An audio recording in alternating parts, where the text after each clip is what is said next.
در فرهنگ مردم ما یک مقال و یا یک گفته‌ای بسیار زیبایی هست که این نیز بگذرد نام دارد و این مفهوم بسیار معنی بزرگ دارد که اوشو فیلسوف مشهور هند در این باره نظرهای جالبی دارد و حالا ما میخواهیم مختصر راجع به پیدایش همین واژه برای شما معلومات دهیم و فکر میکنم برای شما پسند میافتد. اوشو میگوید در زمانهای قدیم پادشاه قدرتمند زندگی میکرد که وزیران خردمندی زیاد در خدمت خود داشت. روز این پادشاه با نگرانی وزیران خود را فرا خواند و با آنها گفت احساس بسیار عجیبی دارم.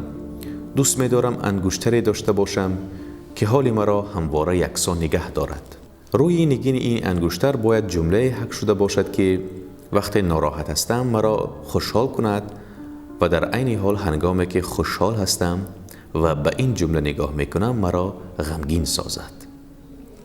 وزیران خردمند همگی به فکر فرو رفتند و شروع به مشورت با یکدیگر کردند.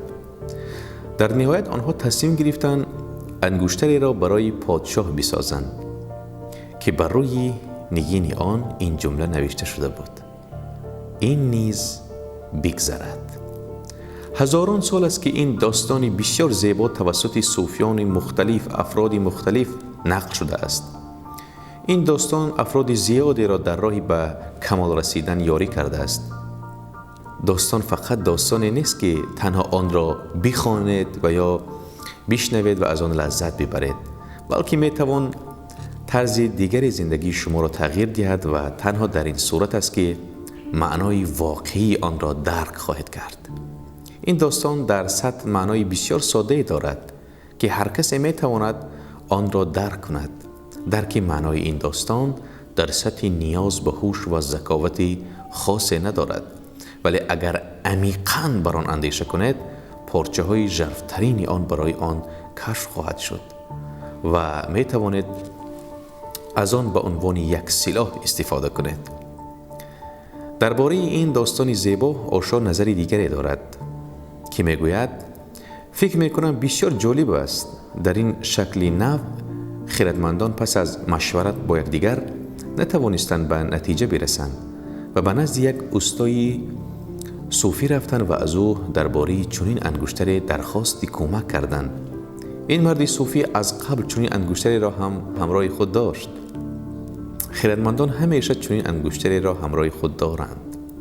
او تنها انگشتر را از انگشت خویش بیرون آورد و آن را به وزیران داد و به آنها گفت انگشتر را به پادشاه بدهید، ولی به او بگوید که تنها در شرایطی که احساس میکند دیگر نمیتواند هیچ چیزی را تحمل کند میتواند انگشتر را باز کند و از شعار آن آگاه شود.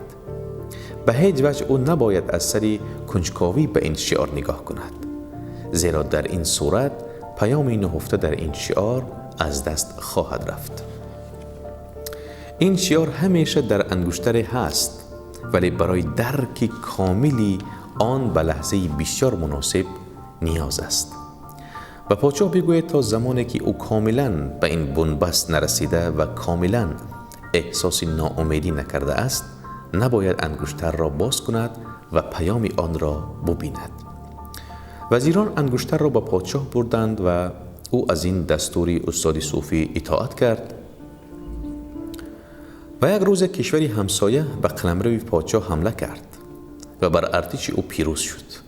لحظه های بسیاری از ناامیدی اتفاق افتاد که پادشاه دوست می داشت انگشتر را باز کند و پیامی نوشته شده بر آن را بخواند، ولی چنین کاری نکرد، زیرا احساس کرد که اگرچه در حال از دست دادن مملکت و قلمرو خویش است ولی هنوز زنده است.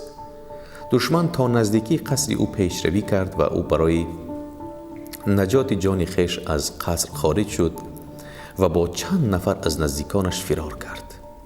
دشمنش در حال تعقیب کردن او بود و او می توانست صدای پای اسب‌های دشمن را بشنود که هر لحظه به او نزدیک و نزدیکتر می شدند.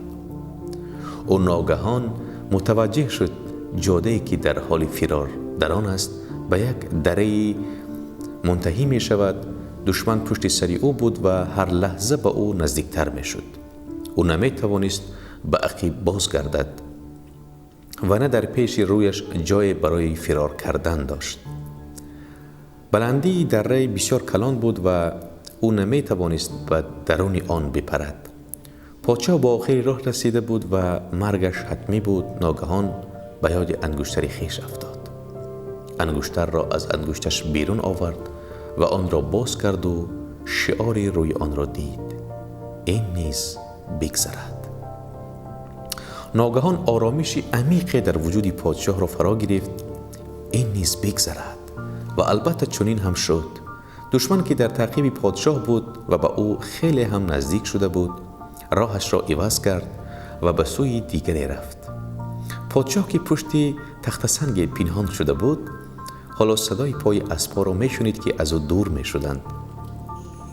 او از خستگی زیاد به خواب رفت و در طی 10 روز توانست دوباره ارتش شکست خورده‌اش را گرد آورد و به دشمن حمله کند. کشورش را پس بگیرد و به قصر خویش بازگردد. حالا مردم کشورش از این فتحی به دست آمده شاد بودند و جشن گرفتند. همه جا صدای موسیقی، رقص و پایکوبی می آمد. پادشاه بسیار خوشحال و مسرور بود و از شادی در پوست خود نمی غنجید. ناگهان دوباره انگشتر را به خاطر آورد، آن را باز کرد و شعاری نوشته شده را خواند: این نیز بگذرد. آرامش عجیب وجودی او را فرا گرفت. گفته می شود این پادشاه با به یاد آوردن دائمی همین شعار به کمال رسید. هر بار که احساس از خشم، نفرت، مهر و محبت، افسردگی، اندوه، شادی و یا سرور بر شما غالب می شود، این نکته را به خاطر داشته باشید که تمام این احساسات گذرا هستند. همیشه این شعار را در ذهن خود داشته باشید که این نیز بگذرد. و با همین نام آشا فیلسوف مشهور هند یک کتاب دارد، این نیز بگذرد. در این کتاب قصه و داستان‌های زیاد جالب گرد آورده شدند و مرکز خرد این کتاب را منتشر کرد و شما می‌توانید در این کتاب درباره منصور حلاج، اویس قرنی، ظنون مصری، کنفوسی و بسیاری از روشنفکران جهانی معلومات مفید را به خود بگیرید و به همین شما برار می‌خواهیم با مرکز خرد بمانید.